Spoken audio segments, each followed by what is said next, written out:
یہ جو سارے بے روزگار سیاستدان اکٹھے ہو گئے ہیں،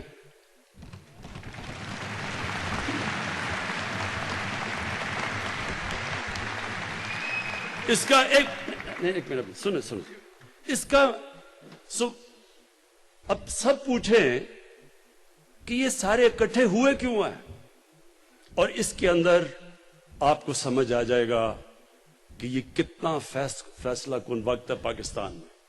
یہ سارے اکٹھے اس لیے ہوئے ہیں کہ یہ قانون کی بالادستی نہیں مانتے۔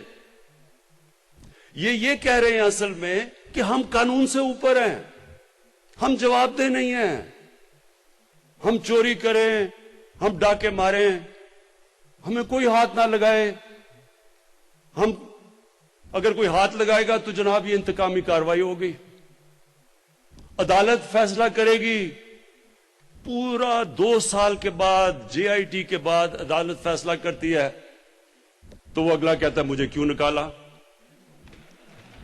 مانتا ہی نہیں ہے۔ پاکستان کا سپریم کورٹ کے وہ فیصلے نہیں مانتا، اس کے بعد ان کے سارا جو فیملی ہے وہ کوئی مانتی نہیں ہے۔ تو وہ کیوں نہیں مانتے؟ کیونکہ وہ اصل میں یہ کہہ رہے ہیں کہ ہم قانون کے اوپر ہیں، پاکستان کا قانون ہمارے لیے نہیں ہے، ہم کوئی خاص کلاس آئی ہے، جو مرضی کرو ملک میں۔ ہم شروع ہوئے 1 فیکٹری سے 30 فیکٹریاں بن گئی، اربوں روپیہ آ گیا، باہر پراپرٹیز آ گئی، لیکن ہمیں کوئی نہیں پوچھ سکتا۔ اور یہ ہے اصل میں یہ ہے فیصلہ کل وقت پاکستان میں۔ کیا یہ کلاس جنہوں نے 30 سال سے صرف یہ دیکھ لیں گے 30 سال پہلے ان کے پاس کیا تھا اور آج کیا ہے، اگر یہ کلاس یہ سمجھ رہی ہے کہ سڑکوں پہ نکل کے عمران خان کو بلیک میل کر لیں گے، تو آپ نے ابھی پہلے دیکھ لیا کہ جلسے کتنے بڑے بڑے ہم نے کیے ہیں۔ میں یہ سارے مل کے بھی یہ کوئی 2 سال بھی جلسے کر دیں تو ایک جلسہ ہمارا ان سے زیادہ تھا۔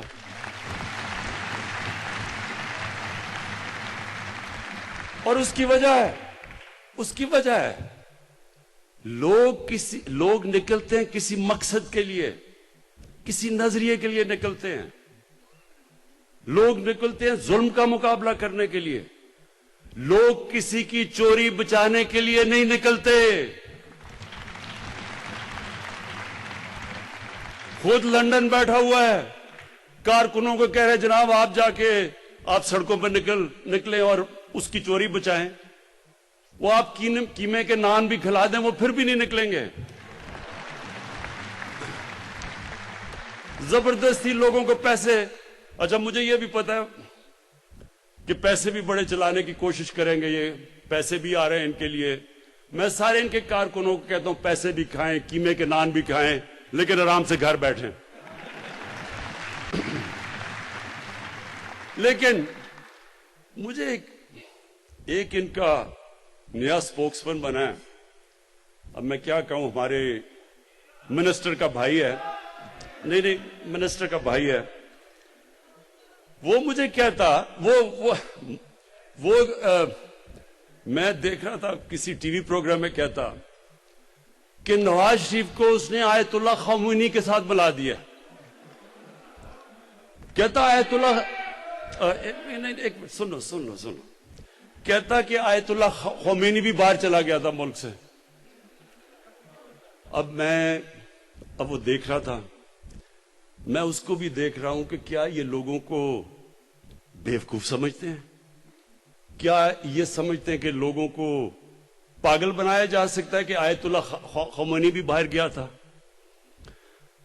آیت اللہ خمینی کو باہر زبردستی بندوق کی نوک پہ بھیجا گیا تھا، یہاں منتیں کر کر کے بیماریاں ہو گئیں، 6 بیماریاں ہو گئیں، 12 بیماریاں ہو گئیں۔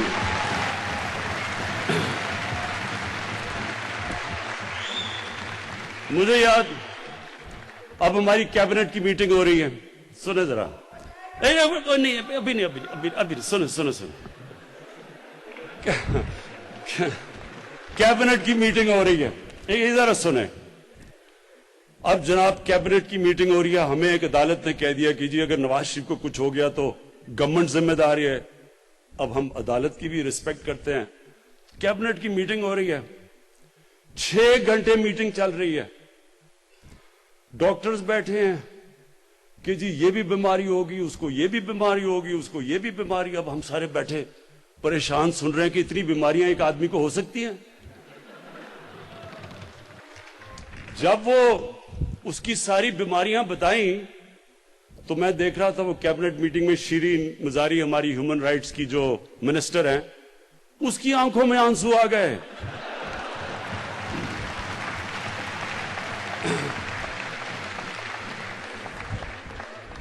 اب جو بھی شیرین کو جانتی ہیں, اگر شیرین مزاری کی آنکھوں میں آنسو آ گئے تو سوچیں کہ کس طرح کی بیماریاں میں بتائی گئی تھی.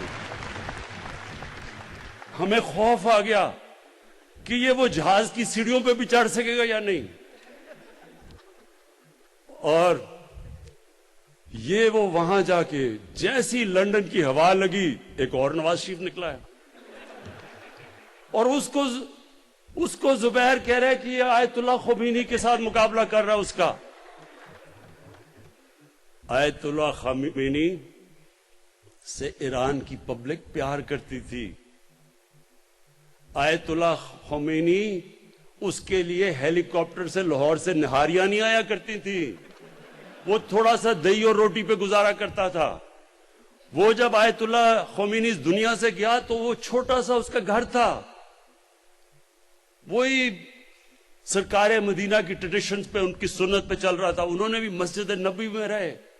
جب مسلمانوں کی فوجیں سارے عرب پہ چھا گئی, انہوں نے محلات نہیں بنائے. آیت اللہ خمینی کی لندن میں اربوں اربوں روپے کی اس کے اور اس کے بچوں کی جائیدادیں نہیں تھیں. اس کی بیٹی کے پیناما پیپرز کے اوپر 4 بڑے بڑے مہنگے لندن کے فلیٹس اس کے بیٹی کے نام نہیں آ گئے. اس کو مقابلہ کرنا کدھر آیت اللہ خمینی اور کدھر ہمارا نہاری کھانے والا.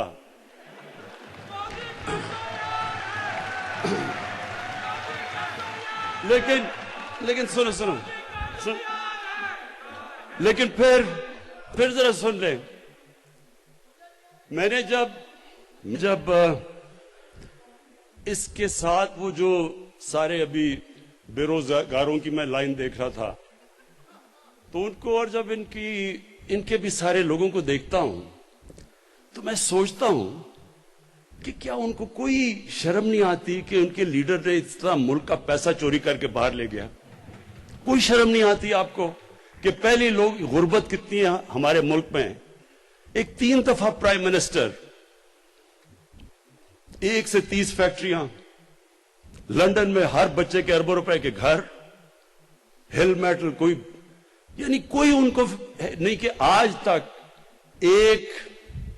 ایک اوتھینٹک ڈاکیومنٹ نہیں بتا سکا کہ یہ اربوں روپے کی پراپرٹیز کیسے آئی, یہ منی ٹریل کدھر ہے, یہ پیسہ باہر کیسے گیا. اگر میں ایک کرکٹر ہو کے ایک فلیٹ لیتا ہوں 34-35 سال پہلے اور 40 سال پرانے کانٹریکٹ دکھا سکتا ہوں عدالت کو, جب مجھے ضرورت نہیں تھی, میں تو کوئی پبلک آفس ہولڈر نہیں تھا, میں تو کوئی وزیر نہیں تھا, میں تو کوئی وزیر اعلیٰ نہیں تھا, میں تو کرکٹ کھیلتا تھا, انٹرنیشنل کرکٹر تھا. اس کے باوجود عدالت کے اندر میں نے جو انہوں نے میرے سے ڈاکیومنٹس مانگی, 40 سال پرانے کانٹریکٹس دکھائے ان کو. تو جو 3 دفعہ ملک کا پرائم منسٹر ایک ڈاکیومنٹ نہ دکھا سکے, تو ان کے جو لوگ ہیں سارے, کیا ان کو کوئی شرم نہیں آتی کہ غریب ملک سے پیسہ لے کے باہر لے گیا. میں نے سوچا کہ کوئی اتنا, یا تو بہت ہی بڑا کوئی ڈفر ہوگا جو سمجھے کہ واقعی یہ ایماندار ہے. لیکن پھر چند دن پہلے میں نے دیکھا کہ ان کا ایک سینئر عہدیدار صبح کے 3 بجے کسی خاتون کے گھر تنظیم سازی کرنے چلا گیا.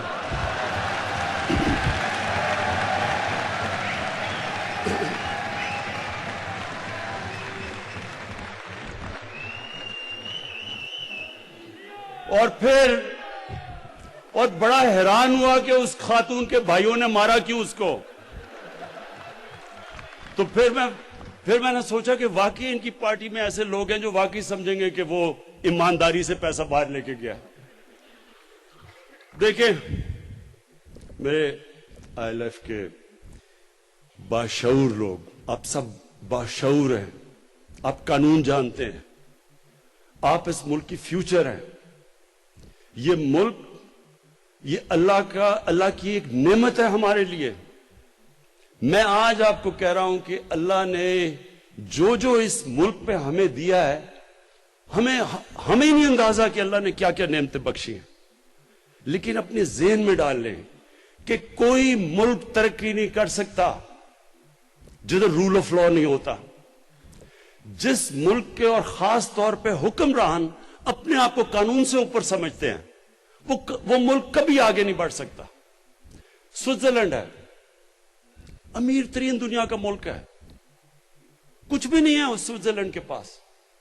ہمارے یہ جو ناردرن ایریاز کے جو پہاڑ ہیں، جو یہاں جس نے بھی یہ پہاڑ دیکھے ہیں، میں نے سوئٹزرلینڈ دیکھا ہے، وہ مقابلہ ہی نہیں کر سکتا جو خوبصورتی اللہ نے یہاں دی ہے.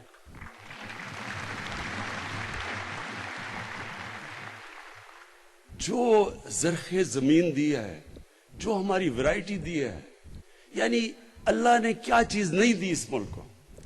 لیکن یہ ذہن میں ڈال لیں کہ کبھی بھی کوئی ملک جب اس کے حکمران اپنے آپ کو قانون سے اوپر سمجھتے ہیں اور جب وہ کرپشن پہ لگ جاتے ہیں، کوئی ملک ترقی نہیں کرتا.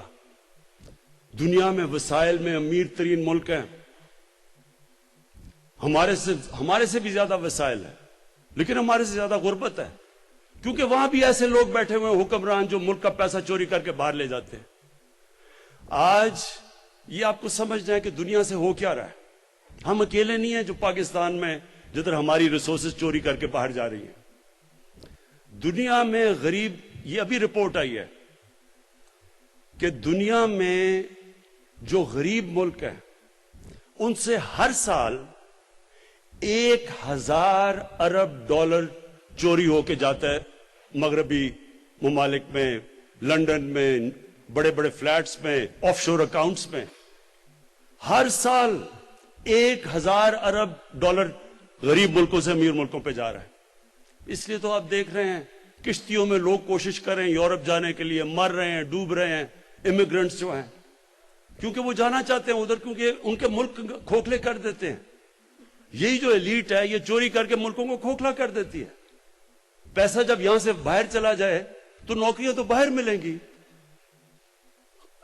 یا اسکولوں میں اور ہسپتالوں میں پیسہ کیسے خرچ ہوگا جب جو بھی سربراہ وہ اپنا چیک اپ بھی ملک سے باہر کروائے ہاسپٹل میں، تو یہاں ہاسپٹل کیسے ٹھیک ہوں گے؟ پیسہ تو باہر جا کے خرچ کر رہا ہے. تو یہ بڑا امپورٹنٹ ہے آپ کے لیے سمجھنا. یہ جو اس وقت جنگ ہو رہی ہے یہ فیصلہ کن جنگ ہے.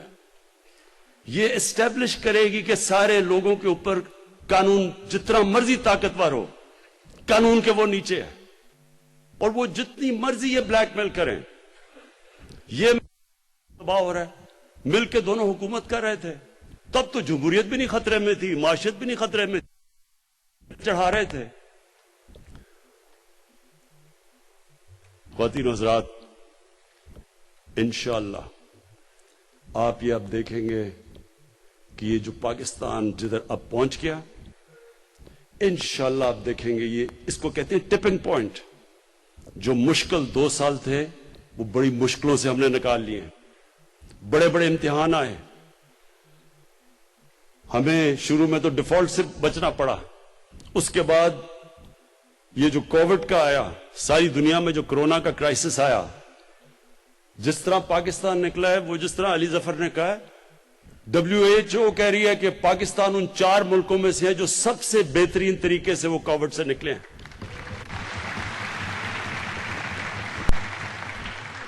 ادھر سے نکلے تو پھر یہ جو ڈاکوؤں کی کولیشن ہے، انہوں نے کوشش کی ہمیں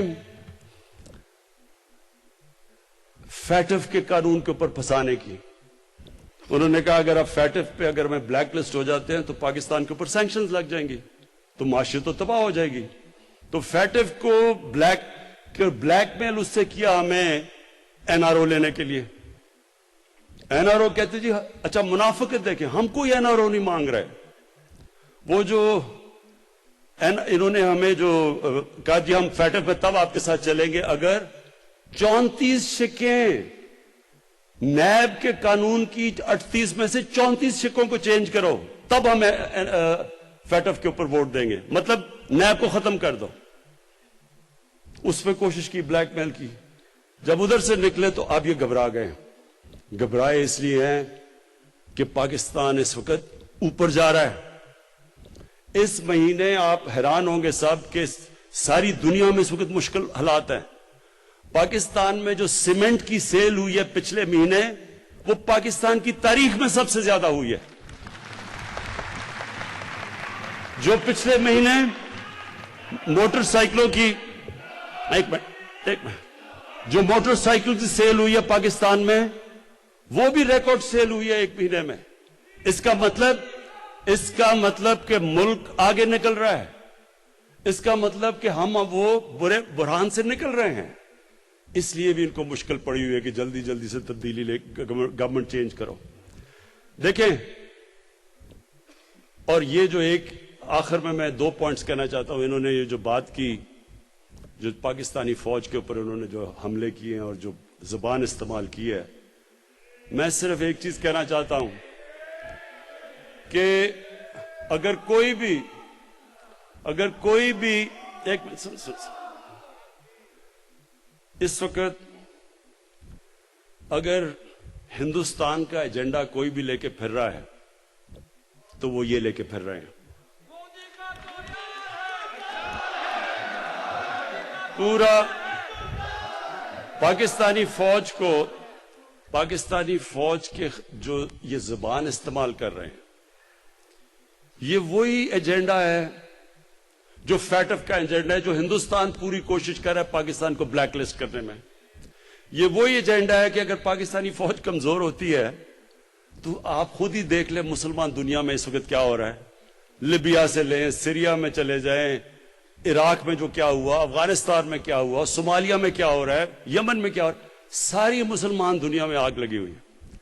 جس طرح علی ظفر نے کہا ہمیں فخر کرنا چاہیے اپنی فوج کو کہ اتنا بڑا جو دہشت گردی کی یا جنگ چلی, آج ہم محفوظ ہیں. ان کی قربانیوں کی وجہ سے ہم محفوظ ہیں. اور یہ پاکستانی فوج کے اوپر یہ جو انگلیاں اٹھا رہے ہیں, میں ان سے سوال پوچھتا ہوں کہ مجھے کیوں نہیں کوئی پرابلم, مجھے کوئی پاکستانی فوج سے کیوں پرابلم نہیں ہے. مجھے کیوں ہر جگہ پاکستان کی فوج کھڑی ہے پاکستانی گورنمنٹ کے ساتھ, ہر ایجنڈا کے ساتھ کھڑی ہے, ہمیں کیوں نہیں پرابلم. کون سا میرا منشور ہے جس کے پیچھے ہماری فوج نے مدد نہیں کی, بلکہ ادھر جدھر فوج نہیں بھی کرتی, مثلا کرونا میں انہوں نے ہماری مدد کی, فوج کا تو کام نہیں تھا. ہاں کراچی میں مدد کی, جدھر بڑا بچایا, جو نالوں کے اندر انہوں نے فوج کی وجہ سے صفائی کی, بچ گیا کراچی. ایک منٹ سن لیں, ایک منٹ سنیں پلیز سن لیں. تو میں ذرا آج کو بتانا چاہتا ہوں کہ ان کا مسئلہ کیا اور مجھے کیوں نہیں کوئی مسئلہ. یہ آپ نے سب نے سمجھنا ہے کہ یہ ایشو ہے کیا. ایشو یہ ہے کہ اگر آج عمران خان پیسہ بنانا شروع کر دے, اور اگر میں یہاں سے پیسہ چوری کر کے باہر منی لانڈرنگ شروع کر دوں, تو سب سے پہلے ہماری ISI کو پتا چلے گا. کیوں پتا چلے گا؟ کیونکہ ISI ایک دنیا کی ٹاپ ایجنسی ہے, مانتے ہیں اس کو.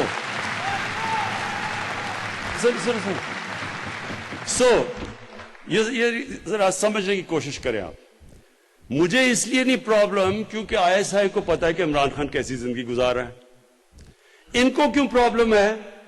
کیونکہ باقی سارے اداروں کو تو یہ کنٹرول کر کے بیٹھ جاتے ہیں. جو سپریم کورٹ کے اندر جب وہ کیس چل رہا تھا پیناما کا, تو سپریم کورٹ کے اندر جسٹس کھوسا نے کیا کہا تھا؟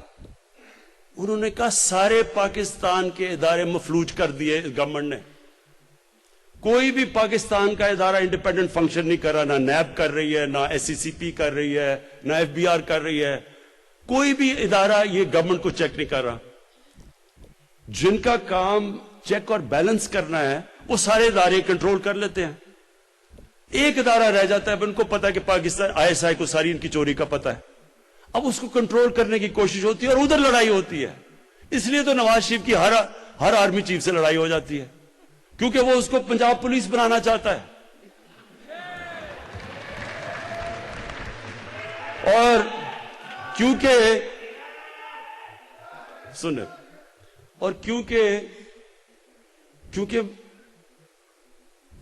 فوج کو پتا ہے، جب ان کو پتا چل جاتا ہے وہ جا کے چپ کر کے بتاتے ہیں ان کو کہ دیکھیں جی آپ نے ادھر اتنی کمیشن لے لی، ادھر اتنا پیسہ بنا لیا. تو یہ ان کو سارا وقت ڈرے ہوئے ہوتے ہیں. تو جب نواز شریف نے کہا نا کہ جی وہ مجھے ایک ISI کے جنرل ظہیر الاسلام نے کہا کہ استعفیٰ دو، کیوں اس نے کہا اور تم نے کیوں چپ کر کے سن لیا؟ کیونکہ ظہیر الاسلام کو پتا تھا تم نے کتنا پیسہ چوری کیا ہوا ہے. اور تو اس لیے آپ سمجھ جائیں کہ اس کا مسئلہ کوئی ڈیموکریسی نہیں ہے. ڈیموکریسی تو میں ہوں، پاکستان کی سب سے زیادہ ووٹ لے کے آیا ہوں، پاکستان کی تاریخ میں 5 حلقوں سے جیتا ہوں. اور یہ جو کہتے ہیں کہ الیکشن میں دھاندلی ہوئی، ذرا کوئی الیکشن کا ریکارڈ تو دیکھ لیں 2013 کا اور 2018 کا، صرف ریکارڈ اٹھا کے دیکھ لیں. 2013 میں 140 تقریباً پٹیشنز تھیں جنہوں نے الیکشن کو کویسچن کیا 2013 میں نیشنل اسمبلی میں، اور 2018 میں 90 تھیں، اور 90 میں سے آدھی تحریک انصاف کی تھی. تو اگر پٹیشنز بھی آدھی آئی، 50% کم آئی ہیں، ان میں سے آدھے PTI تھی. تحریک انصاف کئی جگہ 50 ووٹ سے ہاری ہے، کئی جگہ 100 ووٹ سے ہاری ہے.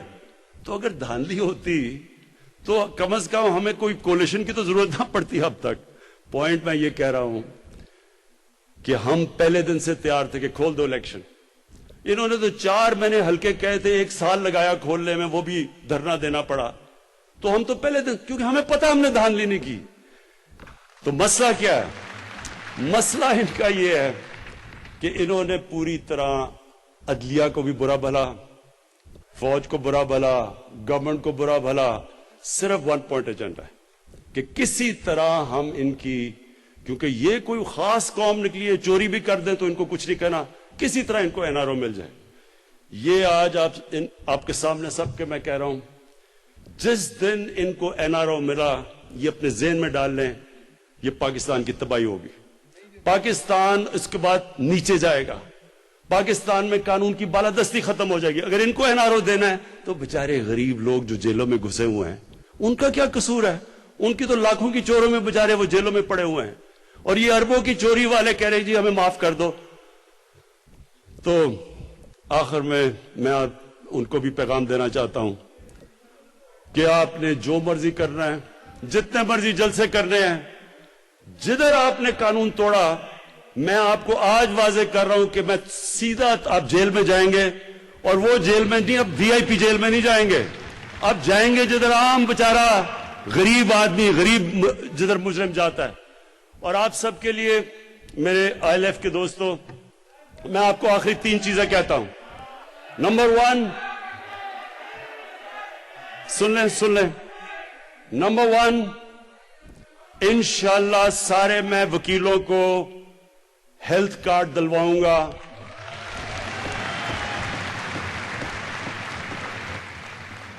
کیونکہ ہمیں پتہ ہے زیادہ تر جو وکیل وہ مشکل محنت کش لوگ ہیں، اور ان کے لیے اگر ایک گھر میں بیماری ہو جائے تو انشاءاللہ ہم ILF کو ایک ہیلتھ کارڈ، اور اس کے لیے پوری ہم تیاری علی ظفر کے ساتھ ہم کر رہے ہیں. نمبر 2، جو ہم احمد اویس نے کہا تھا کہ گھروں کا، کہ گھر ہونا چاہیے، چھت ہونی چاہیے، اس کے لیے نیا پاکستان جو ہم ہاؤسنگ بنا رہے ہیں، اس کا مقصد کیا ہے؟ اس کا مقصد یہ ہے کہ دیکھیں لوگوں کے پاس کیش نہیں ہوتا گھر خریدنے کے لیے. تو نئے پاکستان کے اندر ہاؤسنگ میں ہم پہلی دفعہ پاکستان میں بینک فائنانس کر رہے ہیں, اور بینک فائنانس ایسے کر رہے ہیں کہ 5% انٹرسٹ کے اوپر لمبی ہم فائنانسنگ کریں گے, تاکہ وہ جو لوگ تنخواہ دار ہوں وہ یا جن کے پاس پیسہ نہ ہو پورا گھر لینے کے لیے, ان کے لیے ہم آسانی پیدا کریں کہ وہ آسان قسطوں میں اپنا گھر لے لیں. تو انشاءاللہ اس میں بھی آپ کے لیے اس کے لیے مدد کریں گے. اور تیسری چیز یہ جو ابھی بات کی احمد اویس نے, یہ ساری دنیا میں ہوتا ہے. جو بھی چیزیں جو مثلا کانٹریکٹ سائن ہوتے ہیں ہر جگہ پٹیشنز, اس کے اندر وکیل ہوتے ہیں. وکیلوں کا اس لیے آپ کے لیے روزگار بھی ہو جائے گا, آپ کے لیے آمدنی بھی ہو جائے گی, اور یہ پریکٹس ساری دنیا میں ہوتی ہے. تو انشاءاللہ یہ بھی ہم تینوں چیزیں آپ کو کر دیں گے. اور یہ آپ سب کے لیے ILF دور دور سے آپ آئے ہوئے ہیں, میں آپ کا شکریہ ادا بھی کرتا ہوں. میں آپ کو بھی علی ظفر اس فنکشن کا آپ کو خراج تحسین پیش کرتا ہوں. اور میں یہ چاہتا ہوں کہ آپ سب پاکستان کے فیوچر لیڈرز بنیں, آپ سب پارٹیسپیٹ کریں پالیٹکس میں.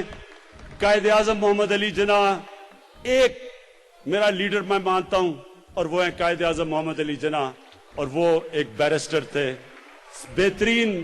انہوں نے قائد اعظم نے ہمیں اصل میں بتایا کہ پالیٹکس کیا ہوتی ہے, نظریہ کیا ہوتا ہے, ایمانداری کیا ہوتی ہے. اور میں چاہتا ہوں کہ آپ سب وکیل ان کی مثال کے اوپر چلیں. بہت بہت شکریہ. تمام وکلاء